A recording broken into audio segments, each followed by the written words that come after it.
ಕೊಡಗಿನ ಪ್ರಸಿದ್ಧ ಪ್ರವಾಸಿ ತಾಣ ಹಾರಂಗಿ ಜಲಾಶಯಕ್ಕೆ ಕನ್ನಡ ಸಿನಿಮಾ ರಂಗದ ಹಾಸ್ಯ ಕಲಾವಿದ ತಬಲಾನಾಡಿ ಭೇಟಿ ನೀಡಿ ಪ್ರಕೃತಿ ರಮಣೀಯ ಸೊಬಗಿನ ತುಂತುರು ಮಳೆಯಲ್ಲಿ ಜಲಾಶಯದ ಮನಮೋಹಕ ದೃಶ್ಯ ಕಾವ್ಯವನ್ನ ಸವಿದರು.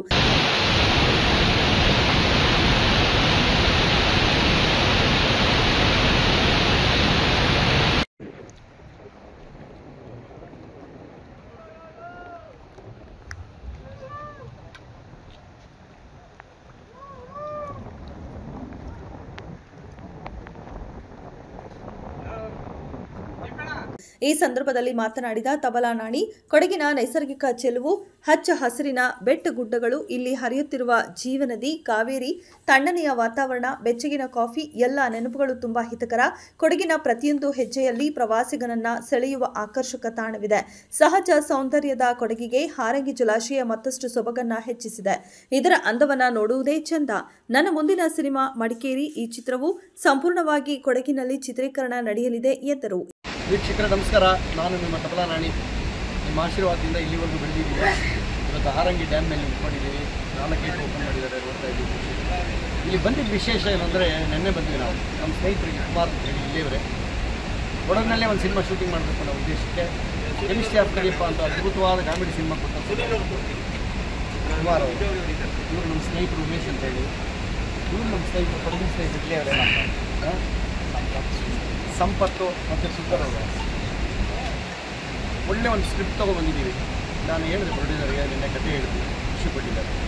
ಆ ಸಿನಿಮಾನ ಇಲ್ಲೇ ಶೂಟ್ ಮಾಡಬೇಕು ಅಂತ ಹೇಳಿ ನಮ್ಮ ಆಸೆ, ಅಂದರೆ ಪ್ರೊಡ್ಯೂಸರ್ ಆಸೆ. ಕುಮಾರ್ ಅವರು ಆಗಲೇ ಒಂದು ಸಿನಿಮಾ ಮಾಡಿದ್ರು ಸುಬ್ಬತ್ತಿ ಅಂತ ಹೇಳಿ. ಈಗ ಕುಮಾರ್ ಅವರು ತುಂಬ ಚೆನ್ನಾಗಿ ಕೆಮಿಸ್ಟ್ರಿ ಆಫ್ ಕಲಿಯಪ್ಪ ಸಿನಿಮಾ ಚೆನ್ನಾಗಿತ್ತು ಅಂದ್ಬಿಟ್ಟು ನಮ್ಮ ಟೀಮ್ಗೆ ಒಂದು ಸಿನಿಮಾ ಕೊಡ್ತಾಯಿದ್ದಾರೆ. ಆ ಮಾತು ಬಂದಿದ್ವಿ, ಚೆನ್ನಾಗಿದೆ ವಾತಾವರಣ. ಬಂದ್ವಿ, ನೆನ್ನೆ ಎಲ್ಲ ಎಂಜಾಯ್ ಮಾಡಿದ್ವಿ. ಇವತ್ತು ನೋಡಿದ್ವಿ, ಖುಷಿ ಆಗ್ತಾಯಿದೆ. ಹಾರಂಗಿ ಡ್ಯಾಮ್ ಮೇಲೆ ಇದ್ದೀವಿ ನಾವು. ತಾಯಿ ಕಾವೇರಿ ಆಶೀರ್ವಾದ ಪಡ್ಕೊಂಡು ಹೋಗ್ತಾ ಇದ್ದೀವಿ ಕೊಡಗಿಂದ. ಸಿನಿಮಾ ಚೆನ್ನಾಗಾಗಬೇಕು, ನಿಮ್ಮೆಲ್ಲ ಆಶೀರ್ವಾದ ಬೇಕು ನಮಗೆ. ನಿರ್ಮಾಪಕರಿಗೆ ನಿಮ್ಮೆಲ್ಲರ ಆಶೀರ್ವಾದ ಇರಲಿ ಅಂತ ಹೇಳಿ ನಿಮ್ಮನ್ನು ಕೇಳ್ಕೊಳ್ತೀನಿ. ಈ ಸಂದರ್ಭ ಚಲನಚಿತ್ರದ ನಿರ್ದೇಶಕ ಕುಮಾರ್, ನಿರ್ಮಾಪಕರಾದ ಬಿಡಿ ಕುಮಾರ್, ಸಹ ನಿರ್ಮಾಪಕ ಸಂಪತ್ ಕುಮಾರ್, ಸುಂದರ್ ದಾಸ್ ಮತ್ತಿತರರು ಇದ್ದರು.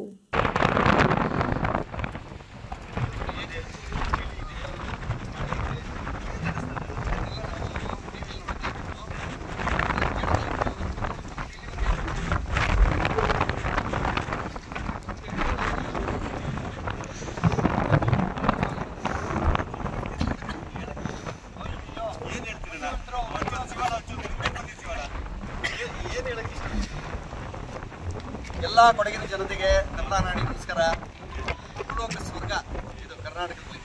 ಅಂಥ ಜಾಗದಲ್ಲಿದ್ದೀರಿ, ಏನು ಪುಣ್ಯ ಮಾಡಿದ್ದೀರೋ. ಮತ್ತು ನಾವು ಬಂದ್ವಿ, ನಮ್ಮ ಸ್ನೇಹಿತರು ಕರ್ಕೊಂಡ್ಬಂದು ಎಲ್ಲ ಡ್ಯಾಮನ್ನು ತೋರಿಸ್ತಾರೆ.